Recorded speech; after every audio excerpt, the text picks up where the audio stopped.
para saludar con muchísimo gusto a un gran periodista, a un gran escritor y a quien puede darnos, pues vamos, una visión más a fondo de lo que está ocurriendo ahí, al interior de la Cámara de Diputados, ante la toma de protesta de la doctora Claudia Sheinbaum. Saludo con mucho gusto a mi querido amigo Francisco Paco Cruz. Paco, bienvenido. Le voy a pedir hoy que por favor nos ponga siempre la imagen a doble cuadro de la Cámara de Diputados. Yo no importo, yo no estoy aquí de moderador, pero tú que sí que salga contigo y que por favor quede ahí la toma ahí en doble. Bienvenido, Paco, bienvenida a esta transmisión especial, amigo. Toño, ¿cómo estás? Buenos días. Mira, pues dicen que no hay plazo que no se cumpla ni fecha que no se llegue, ¿no? Es una sesión de Congreso General que en la Cámara de Diputados, es decir, de las pocas veces que la Cámara de Senadores y la Cámara de Diputados sesionan juntos para tomar prácticamente la protesta a la primera presidenta constitucional de los Estados Unidos mexicanos. Pocas veces sesionan juntos, ¿eh? ¿Por qué en la Cámara de Diputados? Pues porque es muy amplia, porque hay espacio para todos, para los invitados. Entonces, por eso es una sesión general es sesión general de Congreso de la Unión. Así que, Toño, primera presidenta, hija del 68, 62 años de edad tiene Claudia Sheinbaum Pardo, es una mujer enemiga del neoliberalismo, le deja López Obrador un gran paquete, le deja una herencia que es complicadísima, Toño. Yo insisto que Claudia Sheinbaum Pardo es una mujer inteligente, es una mujer que tiene una vida propia, que tiene una lucha propia, coincidió con López Obrador en ideales, son los dos fundadores de Morena, pero a partir de hoy, ella tiene que labrar su propio poder.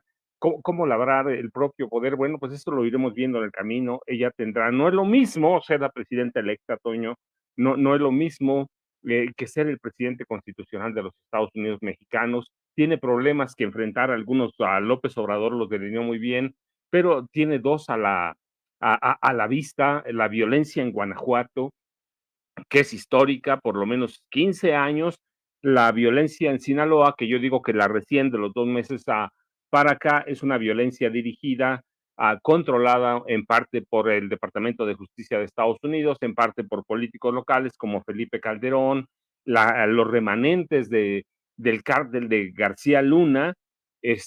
Para mí son dos retos eh, fundamentales. Omar Hamid García Harfuch tomó al primer minuto prácticamente de este martes, tomó posesión como secretario de Seguridad. Ya veremos cómo enfrenta esos dos primeros retos que son complicadísimos, Toño, complicadísimos. La extorsión también, que ya deben tener muy estudiado. Eh, Rosa Isela debió haberles dejado todo el mapa de la violencia, el mapa del narcotráfico. Ya tiene que tener a la mano todo lo que es la Guardia Nacional, cómo operan todas las zonas militares del ejército, las zonas navales. Es decir, debe haber un marco. Y mira, tienen también el huracán en Guerrero, que pegó en Acapulco, tanto como Otis, así que tienen retos inmediatos que enfrentar. Apenas saliendo, mira, va a tener tiempo después de convivir en el Zócalo, pero los problemas no pueden esperar, Toño. este, Claudia Sheinbaum Pardo es una mujer que pidió que se le llame presidenta con A. Su mamá es una bióloga. Ani Pardo, que es Premio Nacional de Ciencias para la investigación. Su papá es un químico, Carlos Sheinbaum. Así que tiene un reto fortísimo, tiene un reto por delante. Ya López Obrador es historia, Toño, es historia. El López Obradorismo está vivo, pero López Obrador ya es historia. Hoy tiene ella que empezar a construir su propia historia, tiene que construir su propio poder con gente eh, con los malquerientes que van a seguir pensando que Claudia es un títere de Andrés Manuel López Obrador, y la verdad esto está muy alejado. Pero finalmente recuerda también el poder en ocasiones es percepción, y a la percepción ella la tiene que vencer a partir de este momento, aunque ciertamente estamos a unos minutos de que tome posesión. pero es el momento de Claudia, es el tiempo de Claudia y y los problemas del país, Toño, no pueden esperar. Estuvo al lado de Andrés Manuel López Obrador, recuerda, desde 2000 cuando Andrés Manuel López Obrador la invitó a formar parte como titular del medio ambiente del gobierno del Distrito Federal. Así que es una mujer que conoce el país, que conoce la ciudad, que conoce las responsabilidades políticas, pero esta ya no es la Ciudad de México, Toño, es el país en general y tiene, yo te decía, para empezar, esos tres retos.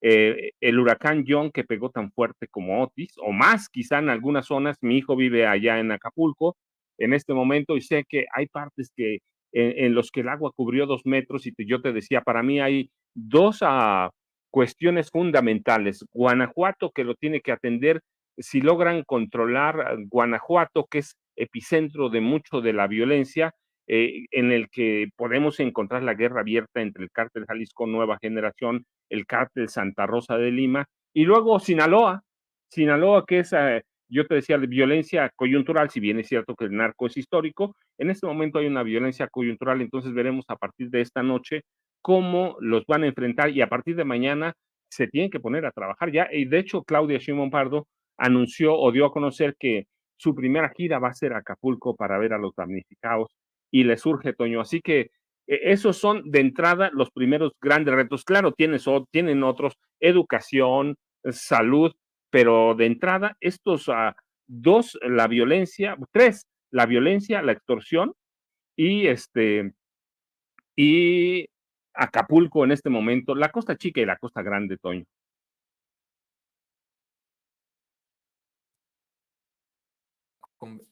Perdón, es que me meten y me sacan. Querido Paco, déjame meter a la conversación también a nuestro queridísimo Vicente Serrano, porque ya está iniciando esta sesión especial. Vicente, te vemos y te escuchamos. Está ya iniciando la sesión ahí adentro de la Cámara de Diputados. Te vemos y te escuchamos. Sí, he ido varias veces. Sí. Muy bien. Mi querido Toño, saludo con mucho gusto al maestro Paco Cruz. Estamos viendo imágenes de Sergio Gutiérrez Luna, el diputado federal de Morena por Veracruz, junto a Gerardo Fernández Noroña, el senador, presidente de la mesa directiva de la Cámara Alta del Senado de la República. Te informo que acaba de entrar la comitiva de gobernadores y gobernadoras de la coalición Sigamos Haciendo Historia. También veíamos al próximo secretario de Economía, el que fuera también canciller Marcelo Ebrard. Veíamos llegar incluso, para la anécdota, ¿no? A Enrique Alfaro, el gobernador de Jalisco, tomándose selfies con Marcelo Ebrard. Y por ahí nos topamos en los pasillos con Emilio Azcárraga Gallán, el presidente de Grupo Televisa. Ya estaré enviando parte también de las declaraciones de Alfonso Durazo, el gobernador de Sonora, que ha detenido su paso ante estas cámaras para hablar precisamente del momento histórico. Las palabras de la maestra Delfina Gómez, gobernadora del Estado de México, también ante nuestras cámaras. Querido Toño, todo camina para que se cumpla como lo establece el protocolo en poco más de una hora, y la doctora Claudia Sheinbaum se convierta en la presidenta constitucional de los Estados Unidos mexicanos aquí en este gigante de San Lázaro. Y qué interesante, Vicente, que sigan invitando a personajes como Emilio Azcárraga a este tipo de toma de protestas. La verdad es que, con mucho respeto lo digo, está muy bien que estemos nosotros ahí, nosotros documentando como verdaderos periodistas que somos, pero pues en todo caso tendría que ser los medios alternativos los que estén invitados a esta nueva realidad de México, a esta toma de protesta de una presidenta. Y bueno, muy interesante el saber también que estuviste por ahí con Alfonso Durazo, con el gobernador de Sonora, la gobernadora del Estado de México, Delfina Gómez. ¿Qué te parece que vamos ahora directamente ahí a la imagen del Congreso para escuchar lo que está? Escuchemos lo que voy a decir, pero los veteranos del equipo son ustedes y les ha tocado ver ir y venir a presidentes. ¿Cómo pueden evaluar este momento histórico? La primera presidenta de México el liderazgo histórico de Andrés Manuel López Obrador, un pueblo volcado en apoyo y una prensa corporativa volcada en el golpeteo. Mi querido Pepe, ¿cómo ves este momento? ¿Qué analizas? ¿Qué te deja? A mí me parece que es una transición perfectamente ordenada, ¿no? Sin sobresaltos, ¿no? Entre dos personas de izquierda que se están transmitiendo el poder para conseguir prolongar lo que se llama el segundo piso de la cuarta transformación, y esto hay que valorarlo, porque no hay ningún obstáculo para que las cosas marchen correctamente. De alguna manera ya se acabó todo resabio respecto de a quienes impugnaban todavía hasta hace unos pocos días la elección, hablando de fraude, de manejo de las urnas, etcétera, etcétera, pues con la autorización de la quema de las boletas, por ejemplo, ¿no? Y me parece que hubo un anuncio importante de la presidenta a partir de hoy, Claudia Sheinbaum, de que en enero revisará su propio gabinete. Es decir, todo parece indicar que eso sería el gesto presidencial que marque, si no un deslinde, sí una autonomía que no le quede a duda a la gente de que tiene con respecto del presidente que le precedió, de tal manera que tomará su propio camino y tomará decisiones, digamos, ya lejana de la mera transmisión. Estamos hablando de octubre, noviembre, diciembre, 3 meses y poco después, para hacer esta evaluación de su propio gabinete. Muy temprano parece, pero creo que es correcto hacerlo porque eso le da certeza a la ciudadanía de que hay atención justamente para hacer los ajustes necesarios en el momento necesario. No estamos hablando de ninguna revocación de mandato ni cosa por el estilo, pero sí de una revisión de cómo van las cosas a 3 meses. Eso yo no lo había visto en ningún gobierno en todos estos años, en ningún sexenio, y me parece que hay que destacarlo, ¿no? Así es. Hay por supuesto, el simbolismo de que una mujer, doña Ifigenia Martínez, está dándole, es la que le dará la banda presidencial a otra mujer, la primera mujer presidenta de la República en este país, y es una ceremonia llena de significados, porque estamos hablando también de un personaje, doña Ifigenia, que en su momento significó una política de ruptura con el viejo régimen, sobre todo cuando salieron del Partido Revolucionario Institucional, se distanciaron y hicieron una tendencia democrática, junto con Cuauhtémoc Cárdenas, todo un movimiento que marcó un antes y un después en la política mexicana. Entonces, todos estos simbolismos, yo creo que hay que valorarlos, hay que, eh, digamos, aplaudir que las cosas se den de esta manera, ¿no? Que no haya ningún tropiezo y que podamos contar con un gobierno plenamente empoderado, que va a ir creciendo, a mi modo de ver, en su profundidad y en sus horizontes, sobre todo porque el hecho de que sea una mujer la que presida los destinos de este país le va a poner un sello muy diferente a todos los gobiernos precedentes de cualquier época, de cualquier partido. Entonces, pues no nos queda más que desearle lo mejor de lo mejor a nuestra primera presidenta, Claudia Sheinbaum. Y fíjate que los agoreros del desastre incluso han criticado, Paco, quiénes vienen y quiénes no vienen, a quiénes invitó y quiénes aceptaron la invitación en esta situación que nos ha llevado a debatir si se debe invitar o no se debe invitar al rey de España. Platicaba con la fotógrafa oficial de la doctora Jill Biden, que se encuentra a mi derecha esperando que llegue la primera dama de Estados Unidos, mientras vemos la llegada de algunos invitados precisamente especiales de diferentes países. Y lo que yo entiendo de algunos comentaristas, analistas que esperarían que después de López Obrador las cosas cambien, y creo que están muy mal enfocados, no tienen brújula en ese análisis. Esa es mi opinión, mi querido Paco, escucho tus comentarios.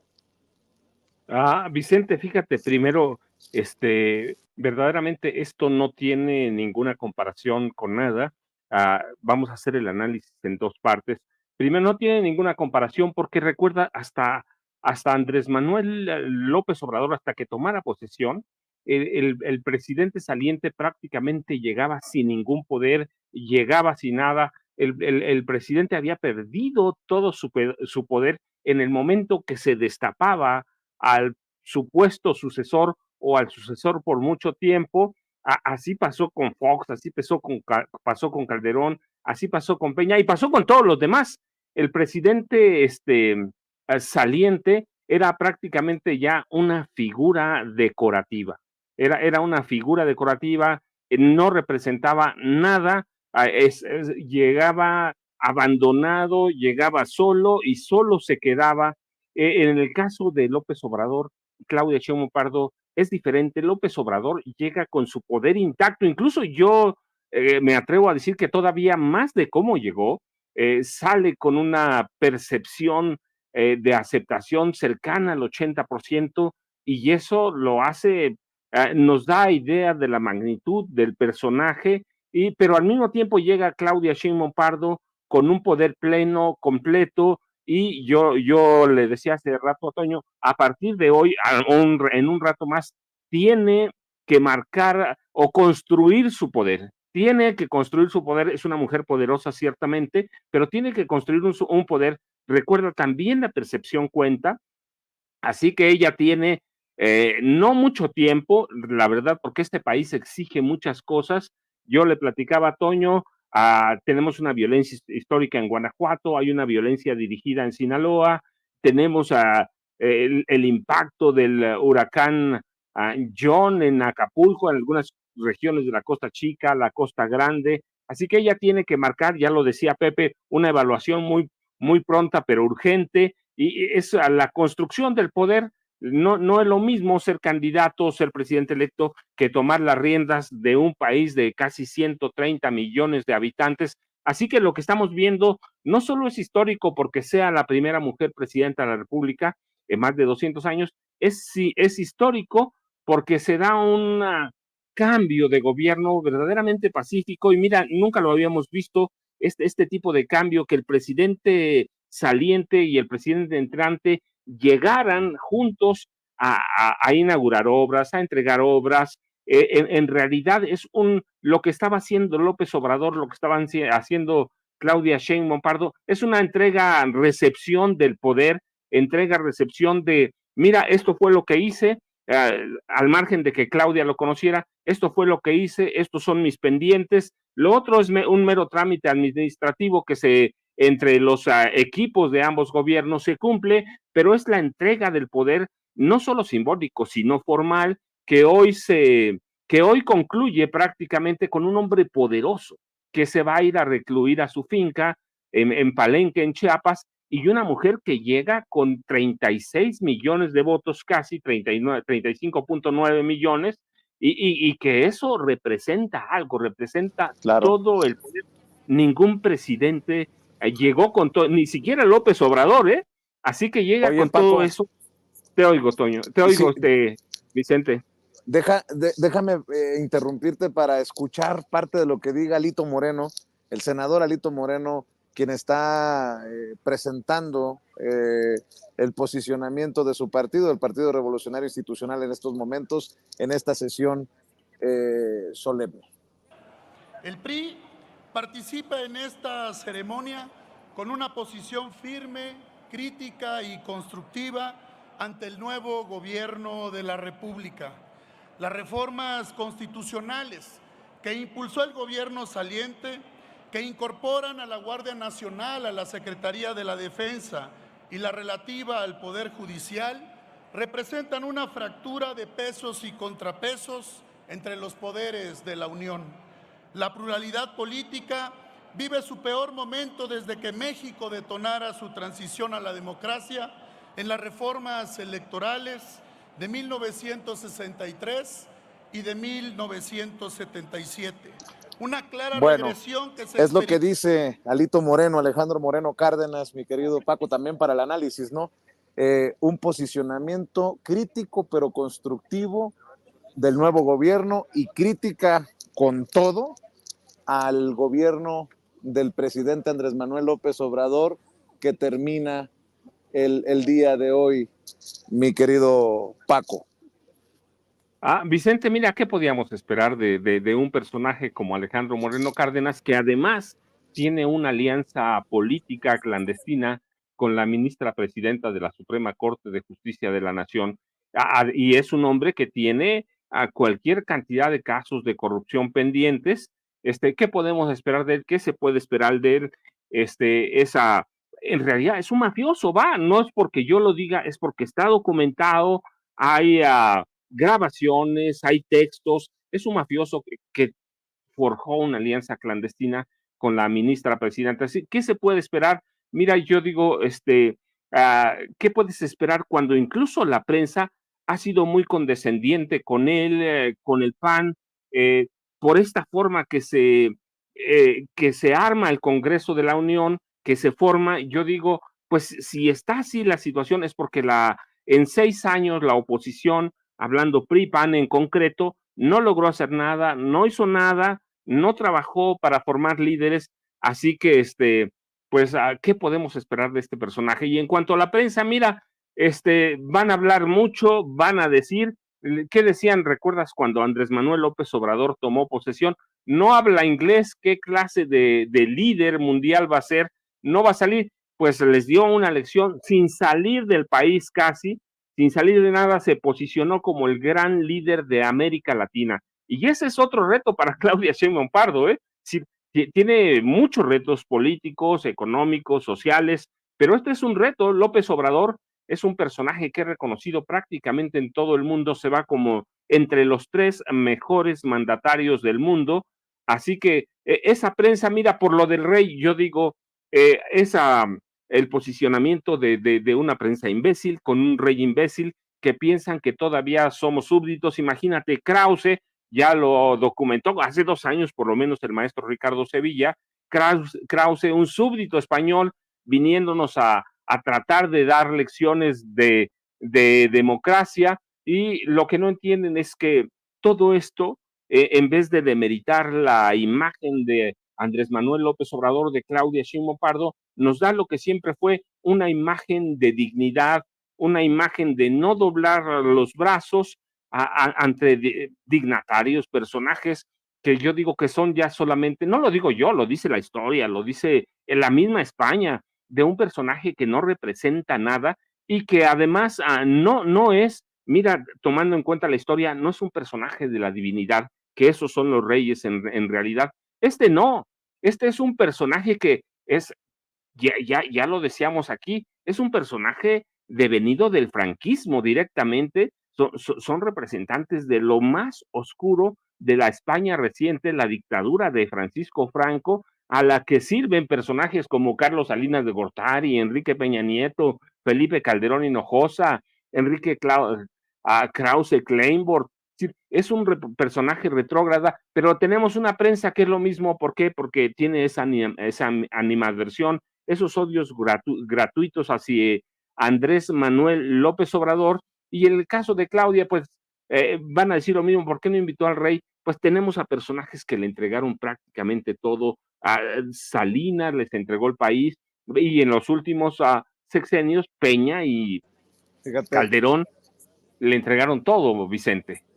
Fíjate lo que estás diciendo, mi querido Paco. Pensaba precisamente en Pepe Rebeles, más de 50 años en el periodismo, en Paco Cruz, más de 47, en Jaime Hernández, a mi carnalito Jaime Hernández, a quien también le mando un abrazo, más de 40. Ayer, que nos permitían subir a los pasillos en donde quedó el retrato del presidente Andrés Manuel López Obrador, lleno de simbolismos. Recorríamos ese pasillo y veíamos a los represores, Luis Echeverría, Díaz Ordaz, al deslavado de Vicente Fox, al cobarde de Ernesto Zedillo escondido tras las cortinas, al oscuro de Calderón, al solitario de Enrique Peña Nieto, y decía, qué impactante ver incluso estos simbolismos en el retrato presidencial, con el pueblo, con un zócalo lleno, Andrés Manuel López Obrador, y con el bastón de mando, en fin, ahí está precisamente el retrato, y creo que este retrato cuenta mucho también de la historia que estamos tratando de desmenuzarle a esta audiencia diferente e inteligente, Pepe Rebeles. Los pensaba porque decía, a ellos les tocó reportar, a ellos les tocó ver precisamente desde personajes oscuros, desde represores, abiertamente represores, hasta este presidente que toma en cuenta al pueblo incluso para su retrato presidencial, Pepe Rebeles. Sí, tienes razón en cuanto al simbolismo, ¿no? Porque es muy buen retrato.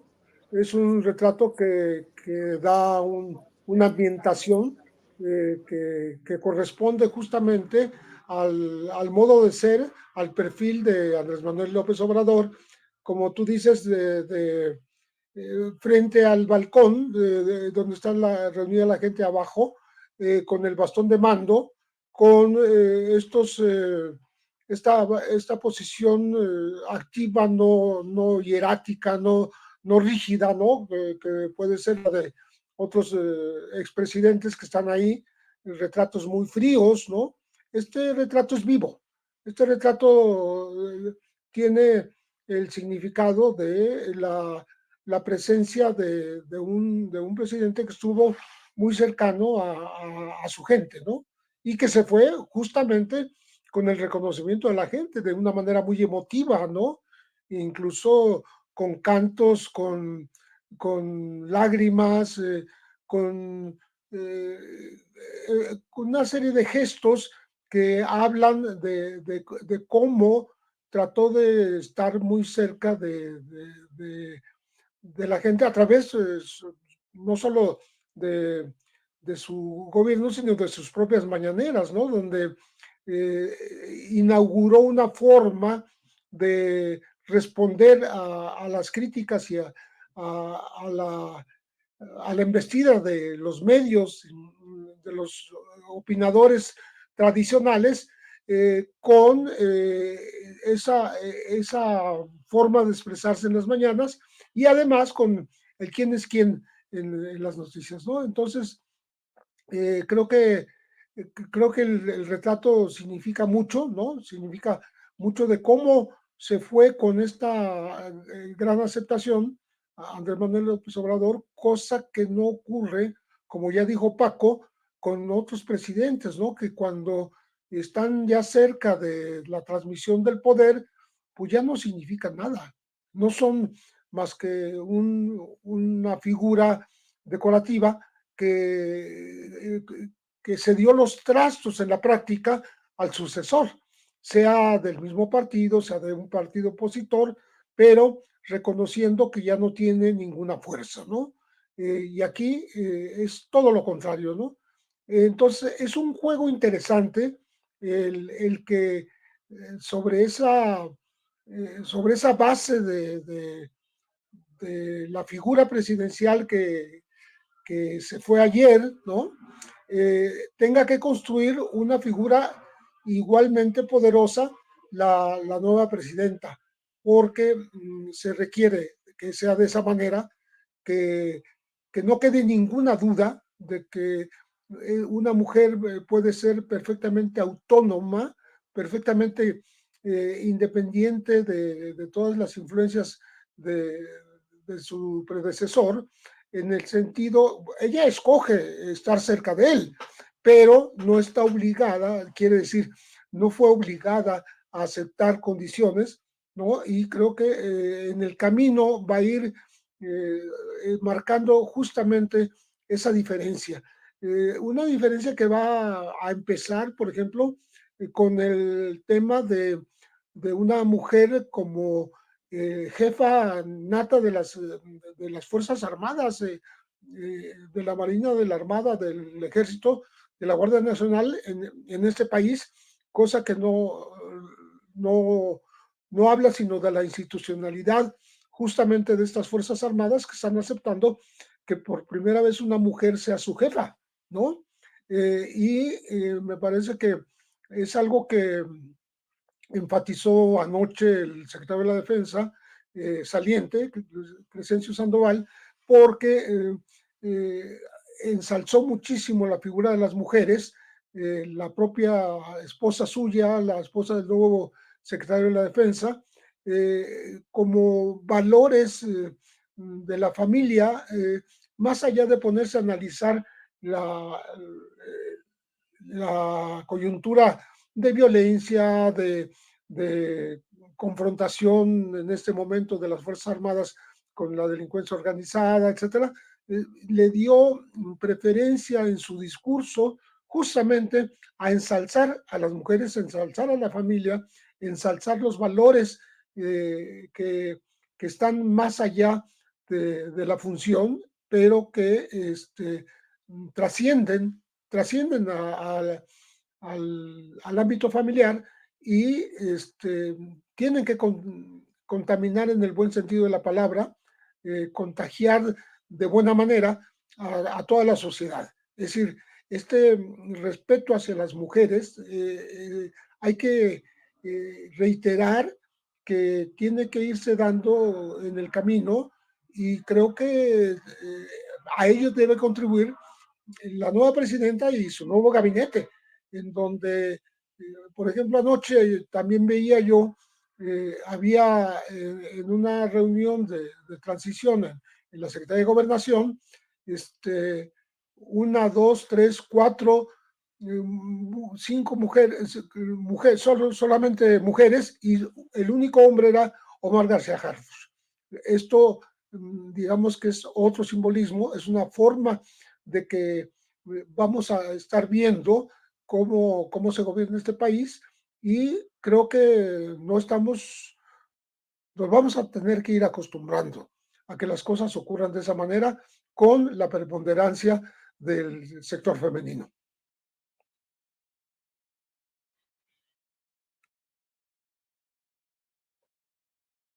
Miren, estamos teniendo problemas con la comunicación ahora otra vez, desafortunadamente. Ahí vamos en la transmisión que tenemos con Vicente Serrano. No sé si nos ves, si nos escuches, Vicente. Bueno, pues no, pero miren, los saludo con mucho gusto. Saludo con mucho gusto al maestro José Rebele. Estamos platicando con el queridísimo Paco Cruz. En estos momentos está pues el posicionamiento del diputado Reginaldo Sandoval Flores del Partido del Trabajo como coordinador parlamentario. Se está dando este posicionamiento. Lo que menciona el maestro José Reveles tiene mucho significado, efectivamente, ¿no? Ver pues todos los asegúnes y los acercamientos que hay hacia la figura de las mujeres en este gobierno.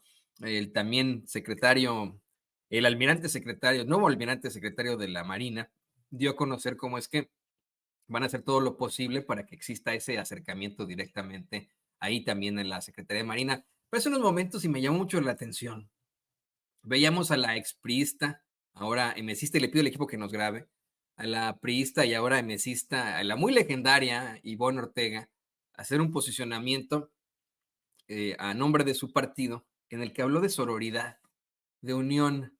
Esto mientras legisladoras de todos los partidos coreaban el ya muy conocido presidenta, algo que pues es muy interesante en medio de críticas de personajes como Alito Moreno, que seguramente vendrán del Partido Acción Nacional también.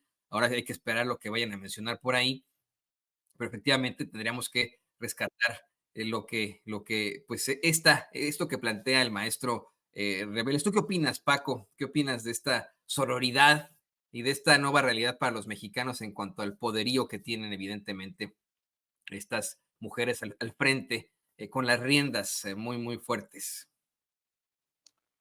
Mira, Toño, es bien interesante porque a partir de hoy, ah, necesariamente y desde la cabeza, desde Claudia Sheinbaum Pardo hacia abajo, en el Congreso de la Unión van a tener mucho trabajo sobre eso. ¿Cómo rompes una sociedad patriarcal construida históricamente?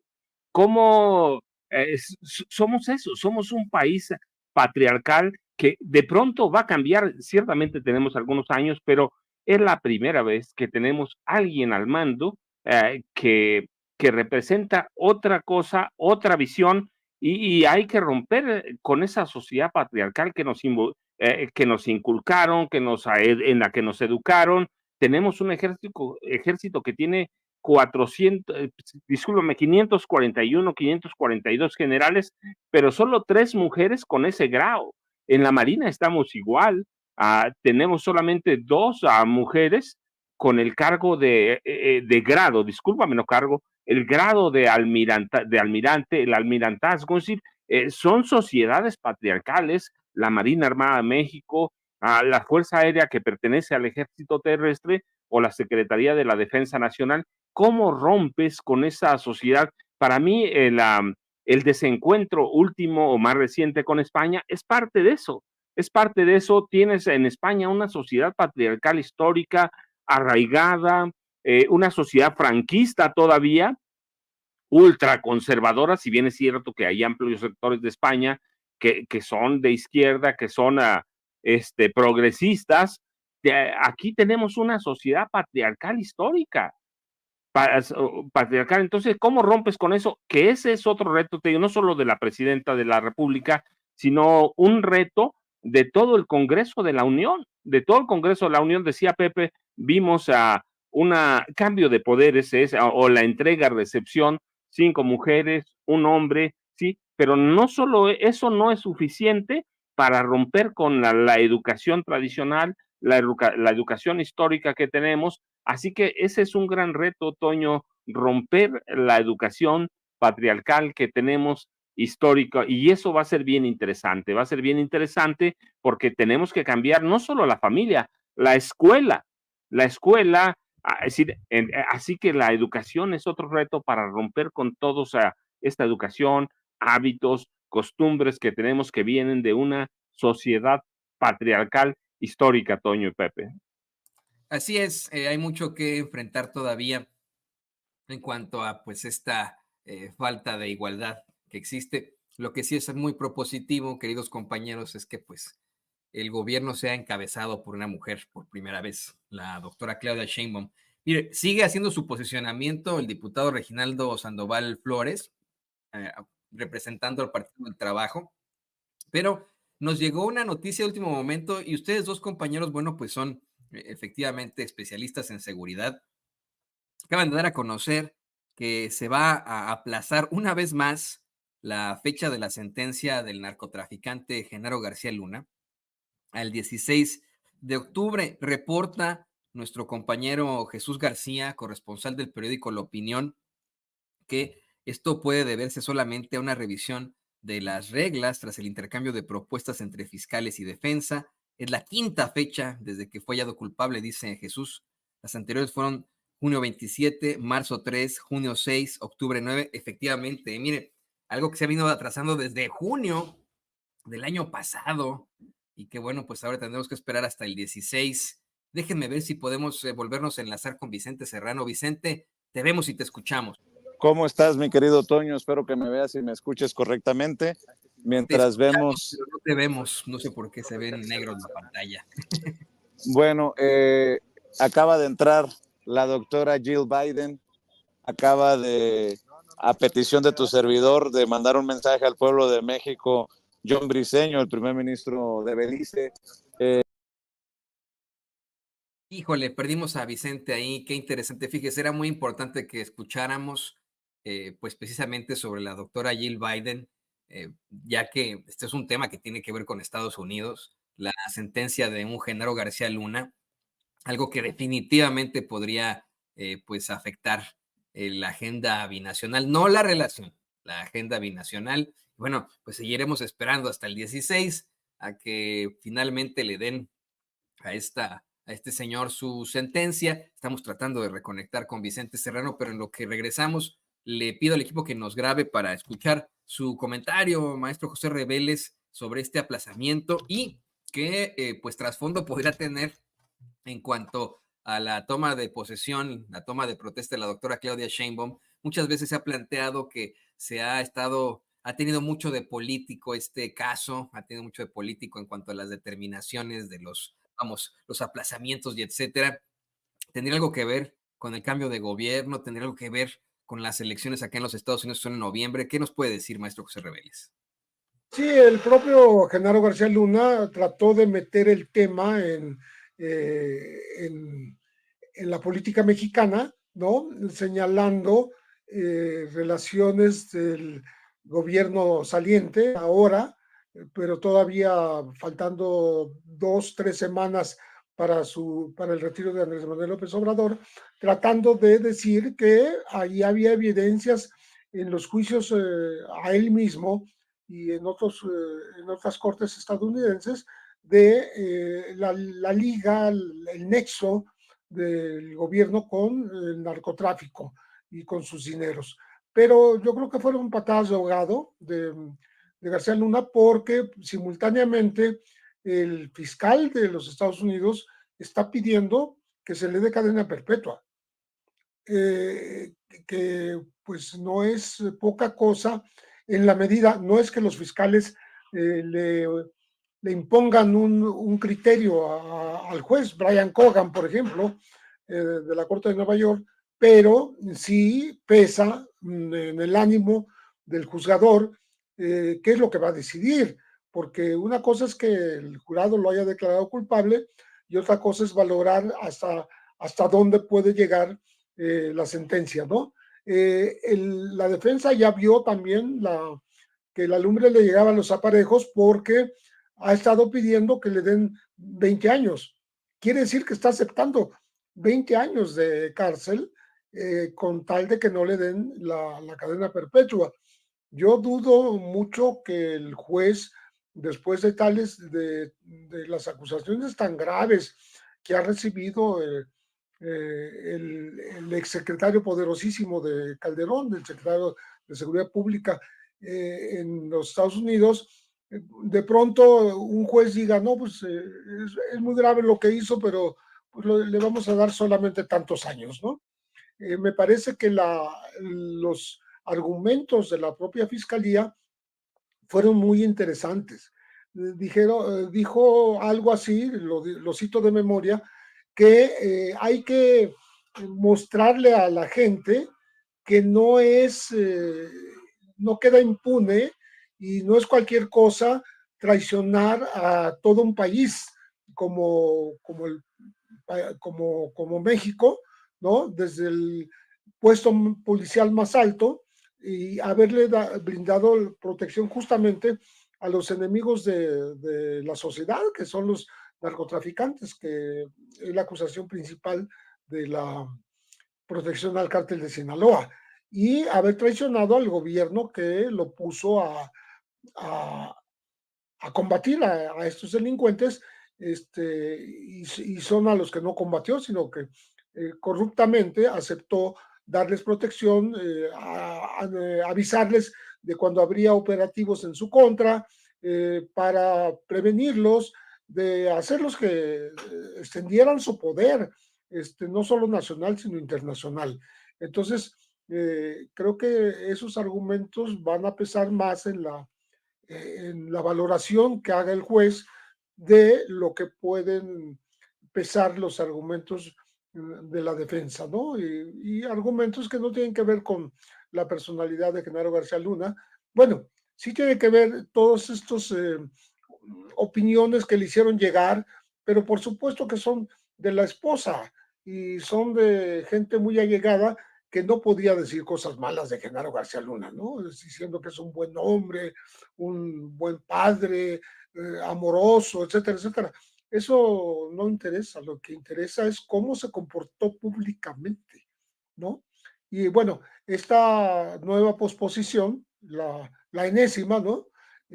Pues hace que solamente se prolongue pues la agonía, vamos a decir, de un personaje que está esperando, yo creo, está sospechando lo peor, que le pueden dar una cadena perpetua, porque al igual que Joaquín Guzmán Loera, el Chapo, se ha declarado no culpable, ¿no? O sea, nunca ha admitido una culpabilidad y eso pues también ayuda al juicio que establezca finalmente y la sentencia que determine el juez de la causa. Eh, entonces, la posposición, pues es nada más, me parece a mí, posponer la agonía de García Luna. Y permítanme también regresar ahí a la Cámara de Diputados, queridos compañeros, le pido al equipo que nos grabe, porque en estos momentos está tomando la palabra a nombre del Partido Verde Ecologista el senador Manuel Velasco Coello, el Güero Velasco, exgobernador de Chiapas. Escuchemos. Obrador, la que viene es mejor que yo. En el Partido Verde nos llena de orgullo haber participado en su proyecto de nación y de haber superado los pronósticos, aportando 5 millones de votos a su triunfo en la elección presidencial. Somos la fuerza política que tuvo mayor crecimiento en todo el país en las pasadas elecciones.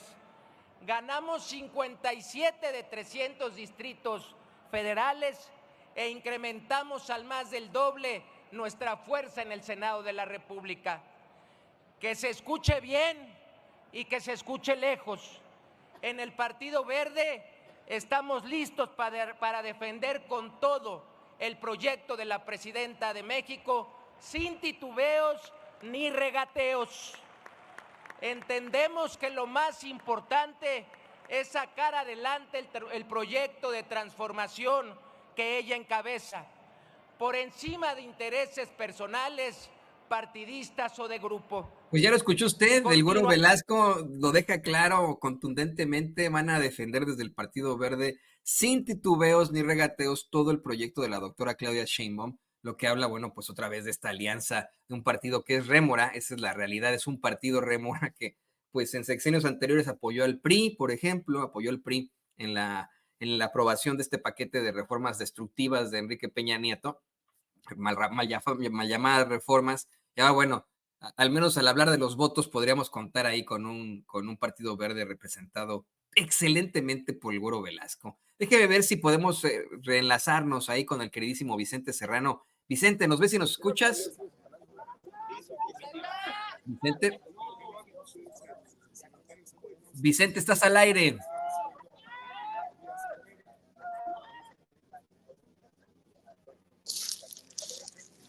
Presidente, cuando...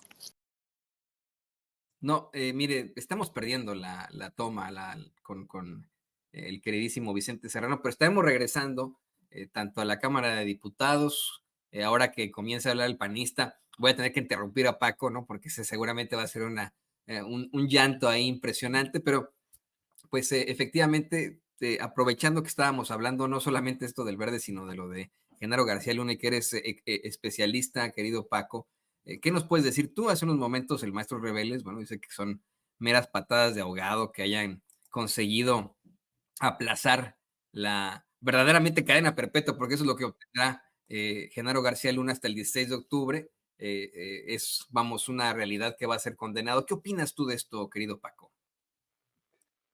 Mira, Toño, Pepe, yo estoy convencido por todo lo que ha pasado, sobre todo la cita para esta última audiencia que estaba programada para el 9, ahora sabemos que se pospone al 16 de octubre, que ya la política está fuera de eso, la negociación con García Luna también está fuera de eso. El juez tiene que valorar, Brian Cogan tiene que valorar muy bien a los criterios, todo lo que va a hacer, porque recuerda, después de una sentencia como esta, sienta precedentes para otros funcionarios que lleguen a ser enjuiciados en Estados Unidos, que lleguen a ser encontrados culpables y que tengan que sentenciarlos con todas las acusaciones contra García Luna, 5, 9 agravantes que lo encontraron culpable. Imagínate, llega otro o un jefe de gobierno, otro jefe policíaco, todo esto va sentando precedentes, así que el juez Brian Hogan tiene que analizarlo muy bien, con mucho cuidado. Políticamente ya no tiene ningún impacto porque hoy toma en unos momentos toma posesión Claudia Sheinbaum Pardo, López Obrador se va, como lo hemos dicho, como un personaje muy poderoso. Así que García Luna el tema ya no tiene ningún impacto en México, ni siquiera tiene impacto para el Chapo Guzmán o Ismael El Mayo Zambada. Quizá en el futuro pudiera, en las negociaciones que hacen el Departamento de Justicia, pudiera tener algún impacto Genaro García Luna con el tipo de información que tenga, pero Estados Unidos ya lo tiene controlado, lo tiene, imagínate, eso lo sabe García Luna, por eso esas cartas desesperadas. A mí me parece que, mira, hay que destacar otros elementos, por ejemplo, ninguno de esos periodistas que fueron sus confidentes, que él llamaba a los periodistas ilustrados, Loret de Mola, Raimundo Riva Palacio, Leonardo Curcio, a esa playa de periodistas de la vieja guardia, ninguno, hoy lo podemos decir, fue a Nueva York, que lo vimos porque cubrimos el juicio, nosotros aquí, Vicente allá en Nueva York, ninguno lo defendió, lo defienden desde México, argumentan desde México, pero ninguno fue a meter las manos a Nueva York y ninguno, por lo menos en las últimas cartas que se enviaron al juez, ninguno fue a meter las manos al fuego por Genaro García Luna, y eso es bien destacable porque confiaron su vida. Yo decía, Emilio Azcárraga Gallán, platicaba ayer con una reportera vieja y me decía, oye, pero ¿por qué Azcárraga Gallán? Y yo le platicaba, mira, bueno, finalmente en mayo de 2011, Azcárraga Gallán dio la orden, claro, en acuerdo con Calderón, con Alejandra Sota, que era el representante de Felipe Calderón, de crearle a Genaro García Luna, crearle un programa que le realzara su imagen política, su imagen de salvador de la patria, de policía que podía corregir el rumbo de todo el país para hacerlo candidato presidencial por el PAN a finales de 2011, principios de 2012, así que Azcárraga Gallán tuvo mucho que ver, pero nadie, ningún hombre, personajes como Ricardo Benjamín Salinas Pliego, que lo cobijaron también muy bien. Yo recuerdo la liberación de Rubén Omar Romano, secuestrado por una banda de Genaro García Luna, lo liberan y llega a un acuerdo para entregarle la información de la liberación en exclusiva a la Torre y a Canal 13 en especial, y nadie ha salido a defender verdaderamente con argumentos serios, sólidos, a Genaro García Luna. Es decir, es un hombre que se quedó solo en este momento, que ya ni siquiera, yo lo he dicho, tiene 3 millones de fichas de información de los políticos del PAN, del PRI, corruptos involucrados en narco, magnates involucrados en cuestiones delincuenciales, de la cúpula de la Iglesia Católica. Mira, él tiene, Carlos Slim le prestó la plataforma de Telmex, tecnológica de Telmex, para usarla como quisiera en lo que iba a ser a Plataforma México, que allí estaban todos los expedientes de todos, es decir, cada uno tiene algo que lo ligue o que lo vincule a Genaro García Luna en cuestiones de complicidad, pero nadie verdaderamente ha salido. Yo recuerdo mucho, porque además lo tengo como testimonio en García Luna, el Señor de la Muerte, agentes de inteligencia, me contaban que Genaro García Luna confiaba que en su momento Carlos Slim Elú, el magnate de las telecomunicaciones de este país, le daría su visto bueno para ser candidato presidencial por el PAN. Genaro García Luna había en su momento salvado de un secuestro, claro, lo había secuestrado García Luna, pero a un sobrino de Carlos Slim se lo entregó íntegro, se lo entregó vivo. Entonces cada uno, magnates, políticos, periodistas de la vieja guardia, te decía, ilustrados, tenían una sociedad muy cercana con García Luna, ninguno lo ha defendido, lo han dejado caer en mi pueblo, como seguramente como en los de ustedes dicen que a los amigos se conocen en la cárcel y en los hospitales, pues Genaro García Luna ya vio que no tiene amigos y lo que está pasando ahorita el resultado y las cuestiones técnicas que vaya a incluir el juez, te digo, tiene que ser muy cuidadoso Brian Hogan, porque con esto va a sentar precedentes para otros que lo sabrá, funcionarios no solo de México, de otros países, así que tiene que ser muy cuidadoso. ¿Por qué? Porque esto va a marcar lo que en el futuro va a ser Estados Unidos cuando le convenga, con funcionarios, con policías vinculados a los cárteles de la droga, la delincuencia organizada. Así que tiene que ser muy cuidadoso, te digo yo, para mí ya no tiene esto nada de política, nada de cuestiones políticas y menos con México, porque Genaro García Luna ya está entregado a Estados Unidos. Pedir 20 años de cárcel está doblando las manos, ya se entregó. Estados Unidos sabe que lo puede apretar un poquito en una cárcel de máxima seguridad. Imagínate en solitario, de por sí no salen, apretarlo, y Genaro García Luna va a terminar entregando toda la información que tiene de seguridad nacional, de seguridad pública, por lo menos de los sexenios de Carlos Salinas de Gortari hasta el de Enrique Peña Nieto, pero Estados Unidos ya lo tiene en sus manos. Así que lo que hay en este momento, este aplazamiento, y ya lo dice bien Jesús García, pues son cuestiones técnicas, criterios que tiene que tomar en cuenta el juez. Y yo digo, ¿para qué? Para sentar precedentes para futuros casos, no de México necesariamente, sino del resto de América Latina, Toño, Pepe. A la doctora Claudia Sheinbaum, pero también al presidente Andrés Manuel. Mi querido Vamos Toño, con Vicente Serrano. Vicente Serrano. Sí, estamos en este lugar ya con una mejor red, tratando de mostrarles a ustedes cómo llegan los invitados especiales. Ya entró el primer ministro John Briceño de Belice, ya entró el presidente de Cuba, Díaz Canel. Estamos en espera de la llegada de los presidentes de Chile, Gabriel Boric, de el presidente Lula da Silva de Brasil, del presidente de Colombia. Están llegando en estos momentos las comitivas, mi querido Toño, amigos que nos ven y nos escuchan a través de Sin Censura. Y bueno, pues estamos viendo la llegada de los invitados especiales, mi querido Toño. Acá al fondo se puede ver a Mario Delgado, el secretario de Educación Pública, recibir precisamente a los invitados, algunos de estos invitados especiales.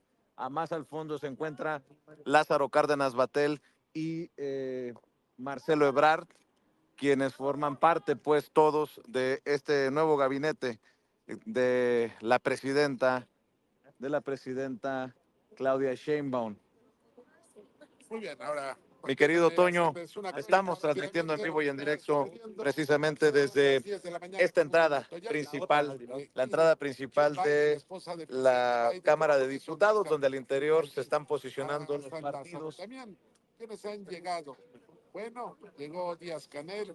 Donde se están posicionando los partidos ante esta sesión solemne que nos llevará a ver el retiro del presidente Andrés Manuel López Obrador y la llegada de la presidenta constitucional de los Estados Unidos mexicanos, la doctora Claudia.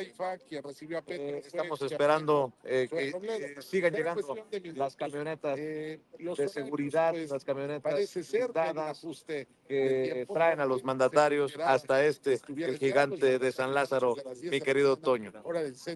Qué interesante, quiero Vicente. Vicente, vemos que junto a ti está Nos vamos a ir nuestro a amigo nuestro Joel salón. Cabe de Noticiero en Redes, ahí también transmitiendo para las redes sociales. Efectivamente, en estos momentos hace su posicionamiento la coordinadora del Partido Acción Nacional en la Cámara de Senadores, Lupita Murguía, María Guadalupe Murguía ¿No, Gutiérrez. no es la señora del pito de pato o de Paco o algo así? Esa y la que también pues ahí Para- justifica ¿Tiene los pito de pato? nombramientos. de protesta. Hay ¿Quieres que invitados escuchemos lo que plantea especiales, esta señora? al interior. Vamos, adelante, mi querido Toño. Compromiso en cumplir su función esencial y primaria de brindar seguridad a toda la población. En 6 años no ha podido resolverse el grave desabasto de medicamentos. Y por si fuera poco, nuestra incipiente democracia se encuentra gravemente herida. Se enfrenta a una mayoría artificial que la ciudadanía no le otorgó al oficialismo en las urnas. Se la regalaron las autoridades electorales.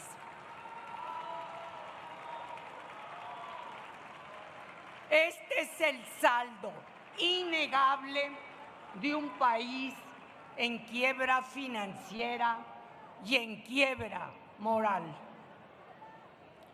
La presidenta Sheinbaum tendrá ante sí 2 enormes retos.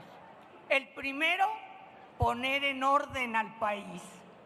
El segundo, lograr la unidad y la reconciliación nacional. Se necesita concordia para que haya desarrollo y desarrollo para que las familias puedan vivir mejor. Coincidimos en el afán prioritario de buscar la justicia social. Pero yo no sé tú, para Vicente, pero yo ya no lo soporto, no soporto escuchar hablar a los malos perdedores, ¿no? Porque eso es lo que son, una bola de malos perdedores. Fíjate cómo hay una diferencia, se lo comento también a Paco Cruz, al maestro José Reveles, al querido Vicente Serrano, cómo es que hubo una diferencia absoluta en el caso de la senadora Ivonne Mi Ortega. querido Toño, A ver, está llegando Norma Piña, Bueno, parece la que ministra Toño, presidenta. Miren la cara de Norma Piña. El mensaje, ministra presidenta. Ahora sí se puso de pie. Ahora sí se puso de pie. Los días que le quedan como presidenta de la Corte. Bueno, pues pasa sin hacer comentario ante las cámaras. Va llegando la ministra presidenta de la Suprema Corte de Justicia de la Nación, Norma Piña, quien ha protagonizado estas diferencias con el gobierno del presidente Andrés Manuel López Obrador en torno a la reforma al Poder Judicial. Vamos a ver si la recibe. La saluda Lázaro Cárdenas Batel a la llegada. La saluda Marcelo Ebrard y entra sola al recinto de San Lázaro Norma Piña. Mientras siguen llegando las camionetas con los invitados especiales. Ustedes han visto a través de las imágenes, las cámaras, los micrófonos de Sin Censura, la llegada de la mujer que encabeza la oposición tal vez más importante al gobierno del presidente Andrés Manuel López Obrador y ahora al gobierno de la doctora Claudia Sheinbaum, que se encargará de implementar la reforma judicial que tanto les ha dolido, mi querido Toño, mi querido Paco, mi querido Pepe. Sí, qué interesante ver ahí a la ministra Norma Piña, que trató de evadir a los medios cuando escuchó a Vicente Serrano y a Jacobo pues hacer ahí cuestionamientos, porque creo que si hubiera sentido el apapacho constante que enfrentan los medios de comunicación corporativos, como siempre es, pues hubiera detenido ahí a platicar con ellos y a decirles, vamos a defender al Poder Judicial, y ya ve usted este tipo de cosas, pero no, pasó sin ver, y querido Vicente, sin pena ni gloria. Fíjate que desde el otro lado de la reja hay personas, allá mira, del otro lado de la reja que gritan fuera piña, gritan manifestantes, personas que esperan la llegada tanto del presidente Andrés Manuel López Obrador como de la presidenta Claudia Sheinbaum. Fuera piña, se escucha a lo lejos, mi querido Toño. Perdón, voy a ofrecerles por anticipado disculpas por estarlos interrumpiendo ante la llegada de los personajes, muchos de estos protagonistas de nuestra política nacional. No, al contrario, Vicente, qué bueno, síguenos interrumpiendo. ¿Qué te parece que para seguir dando oportunidad al paso de muchos de nuestros compañeros aquí en Sin Censura, bueno, les agradecemos siempre con mucha fuerza al maestro José Reveles y al queridísimo Paco Cruz esta mesa de análisis tan interesante? Maestro, yo sé que usted no tiene redes sociales, pero pues ya se viene la publicación de su libro. Le agradecemos infinitamente que haya estado aquí con nosotros, aquí en Sin Censura, el maestro José Reveles. Muchísimo gusto. Y que la transición siga así, como sin sobresaltos y con la atención de todo el pueblo mexicano. Gracias al maestro José Reveles, periodista, escritor, y también gracias al queridísimo Paco Cruz. Paco, por favor, compártenos tus redes sociales. Toño, Pepe, pues mira, yo sí, también debemos ver que cumpla todo este proceso, que es histórico, por muchas razones, ya las hemos dicho aquí, es histórico, pero pues hay que dar paso a los otros compañeros. Yo ya sabes, @Paco Cruz Jiménez en X, Francisco Cruz Jiménez en Facebook, y aquí estamos pendientes, Toño, un abrazote, Pepe, nos vemos más tarde si hace falta, viendo o siguiendo esta transmisión de la toma de posesión de la primera presidenta constitucional de los Estados Unidos mexicanos. Te estaremos molestando más al ratito a ti, Paco, por supuesto al maestro José Reveles. Ahí tiene a dos grandes escritores, dos grandes periodistas, dos grandes conocedores de la política mexicana, Francisco Cruz y el maestro José Reveles. Y le pido al equipo que nos grabe para pues regresar ahí con Vicente. Está llegando mucha gente ya, muchos dignatarios, muchas personalidades, querido Vicente, mientras en estos momentos, a nombre de Morena, habla el diputado Ricardo Monreal Ávila, coordinador de la bancada de Morena ahí en el Congreso de la Unión, Vicente.